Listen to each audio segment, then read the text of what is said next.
বিশ্বকাপের দ্বিতীয় সেমিফাইনালে আর্জেন্টিনা ও ইংল্যান্ড ম্যাচ বড় পর্দায় দেখতে ঢাকা বিশ্ববিদ্যালয়ের টিএসসি এবং মহসিন হল মাঠে ভিড় করেছেন ভক্ত সমর্থকরা। সেই উচ্ছ্বাসের খবর জানাতে টিএসসি থেকে যুক্ত হচ্ছেন সহকর্মী মাহফুজ আহমেদ, আর মহসিন হল মাঠে আছেন হাসান আল মামুন। মাহফুজ, আর্জেন্টিনার সমর্থকরা জয় নিয়ে কতটা আশাবাদী, আর ব্রাজিলের সমর্থকরা কি ইংল্যান্ডকে সমর্থন দিচ্ছেন? অপসরা, যেমনটি আপনি আসলে বলছিলেন, এই মুহূর্তে টিএসসি প্রাঙ্গণ কিন্তু লোকে লোকারণ্য হয়ে পড়েছে। সারাদিনে বৃষ্টি ছিল, কিন্তু সন্ধ্যার পর থেকে কিন্তু আর বৃষ্টির আওয়াজ দেখা যায়নি, যার ফলে যদিও কিছুটা কাদা রয়েছে তারপরেও ঝাঁকে ঝাঁকে মানুষ আসছেন। রাত এখন হয়ে গেছে একটা, খুব কাছাকাছি আর্জেন্টিনার একাদশ দিয়ে দিয়েছে ইংল্যান্ডের বিপক্ষে মহাশক্তিশালী এক মহারণের অপেক্ষায়। কিন্তু তার আগে দর্শকে পরিপূর্ণ কিন্তু টিএসসি। আর্জেন্টিনা এই ম্যাচটি জয়লাভ করলেই তারা কিন্তু ব্যাক টু ব্যাক ফাইনাল খেলার জন্য সেমিফাইনালে থেকে ফাইনালে উত্তীর্ণ হয়ে যাবে, এবং সেই জায়গা থেকে আর্জেন্টিনার যে সমর্থনের জায়গাটি, দর্শকরা চলে এসেছেন নেচে গিয়ে তাদের সমর্থন তারা দিয়ে যাচ্ছেন। এতটা পর্যন্ত ভিড় যে আসলে গণমাধ্যম কর্মীদের জন্য জায়গাটি হচ্ছে না, সেখানে আর্জেন্টিনার ফ্যানরা এসেছেন, ব্রাজিলের ফ্যানরা এসেছেন, তারা কিন্তু আসলে উল্লাসে মেতে উঠেছেন। খেলা এখনো শুরু হয়নি, তবে তাদের প্রত্যাশা প্রিয় দল ডিফেন্ডিং চ্যাম্পিয়ন আর্জেন্টিনা আরও একবার ফাইনালে উঠবে। অন্তত শিরোপা নিক ফাইনালের আগে তারা বেরিয়ে হতে চায় না। এই ম্যাচের আগে যদি আমরা পরিসংখ্যানটা জানিয়ে যে বিশ্বকাপে আর্জেন্টিনা এবং ইংল্যান্ড মোট 5 বার মুখোমুখি হয়েছে। ইংল্যান্ড 3 বার জয়লাভ করেছে, আর্জেন্টিনা 2 বার জয়লাভ করেছে। তবে আর্জেন্টিনা আজ কিন্তু তাদের চিরচারিত আকাশি সাদা জার্সির পরিবর্তে নীল জার্সি পরে খেলছে, যেই জার্সিতে মারাদোনা কিন্তু ইংল্যান্ডকে হারিয়েছিল 86-তে, যেই জার্সিতে সিমিওনা হারিয়েছিল 1998 সালে। সেই জায়গা থেকে আজকে কিন্তু দিয়েগো সিমিওনের ছেলেও আর্জেন্টিনার হয়ে মাঠে নামছেন। সেই জায়গা থেকে আর্জেন্টিনার একাদশটি যদি আপনাদেরকে জানিয়ে দিতে চাই, আর্জেন্টিনা কিন্তু চমক রেখেছে একাদশে। আজকের একাদশে কিন্তু ডিপল নেই।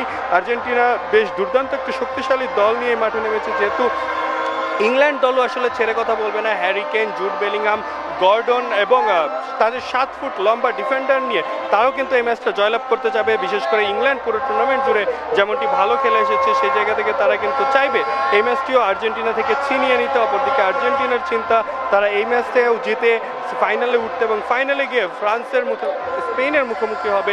আর্জেন্টিনার একাদশটা যদি জানিয়ে দিতে চাই, জুলিয়ান আলভারেজ এবং লিওনেল মেসি তারা শুরুতে আক্রমণ ভাগে থাকবেন। ম্যাকঅ্যালিস্টার এবং সিমিওনে দুই পাশে আক্রমণে থাকবেন। এনজো ফার্নান্দেজ এবং পারেদেস থাকছেন মাঝমাঠের দায়িত্বে।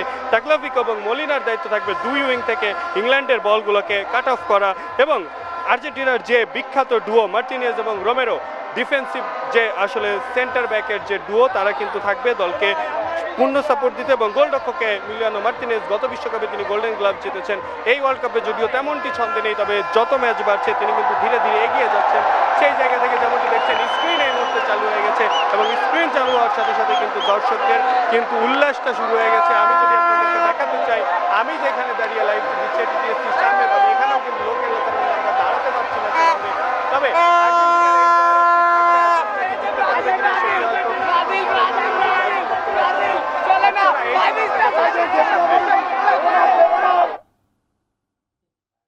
হাসান, সমর্থকদের উচ্ছ্বাস কেমন দেখছেন?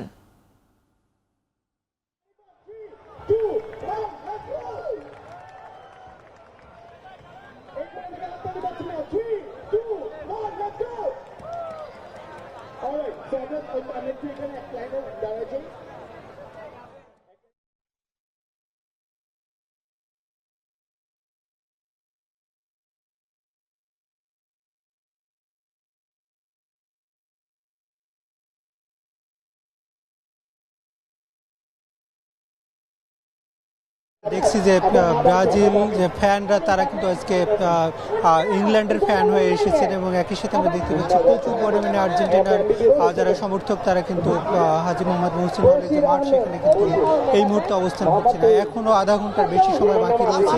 এরই মধ্যে কিন্তু পুরো মাঠ কানায় কানায় পূর্ণ হয়েছে, এবং সাধারণ যারা দর্শক আর্জেন্টিনার সমর্থক তারা কিন্তু এখানে এসেছেন। ইতিমধ্যে আমরা দেখেছি বিশ্বকাপের ফাইনালে কিন্তু স্পেন গিয়েছে, এবং সেখানে স্পেনের মুখোমুখি কে হবে সেই দিকেই কিন্তু আজকে লক্ষ্য থাকছে এবং সেখানে যারা আর্জেন্টিনার সমর্থক তারা কিন্তু চাচ্ছেন যে আর্জেন্টিনায় বিশ্বকাপ ফাইনাল খেলবে দ্বিতীয়বারের মতো। গতবারে যেহেতু তারা চ্যাম্পিয়ন এবং দ্বিতীয়বার এবারও তারা খেলবে, একই সাথে আজকের এই ম্যাচের মধ্য দিয়ে তারা ফাইনালে খেলবে এবং মেসির যে নৈপুণ্য সেটি দেখার জন্য কিন্তু অধীর আগ্রহে এখানে অপেক্ষা করছেন। এবং আমরা দেখতে পাচ্ছি যে পুরো এই মাঠটি কিন্তু পুরোপুরি পূর্ণ হয়েছে এবং একই সাথে আমরা দেখেছি ঢাকা বিশ্ববিদ্যালয়ের অন্য যেখানেই আসলে খেলা দেখানো হচ্ছে সেখানেই কিন্তু প্রচুর পরিমাণে দর্শক এবং আর্জেন্টিনার সমর্থক তারা কিন্তু ইতিমধ্যে এসেছেন। একই সাথে আমরা দেখেছি যারা আর্জেন্টিনার বিরোধী এই শিবিরটিও কিন্তু অনেক বেশি শক্তিশালী, তারাও কিন্তু এখানে এসেছেন, মাঠে খেলা দেখার জন্য এবং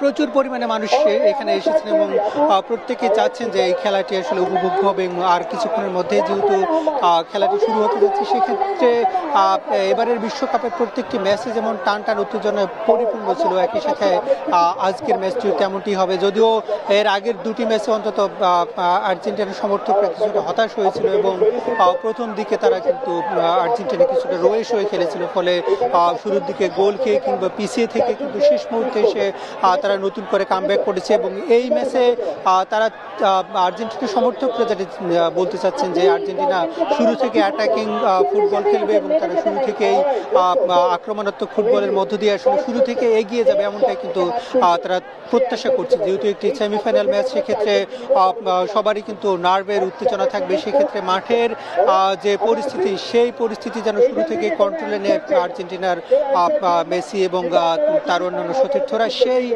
প্রত্যাশা কিন্তু এখানকার আর্জেন্টিনার সমর্থকরা করছেন এবং পুরো মাঠের যে নিয়ন্ত্রণ আমরা দেখেছি এইখানে যারা খেলা দেখতে এসেছে তাদের শৃঙ্খলার জন্য কিন্তু আমরা দেখতে পেয়েছি যে যথেষ্ট পরিমাণে ভলান্টিয়ার রাখা হয়েছে। যেহেতু এর আগের কয়েকটি ম্যাচে আমরা দেখেছি যে সেখানে কিছুটা বিশৃঙ্খলা তৈরি হয়েছে, একই সাথে বিশ্ববিদ্যালয় এলাকায় আসলে টিএসসি এবং মহসিন হল মাঠ থেকে সবশেষ জানাচ্ছিলেন আমাদের সহকর্মী মাহফুজ আহমেদ এবং হাসালান মামুন।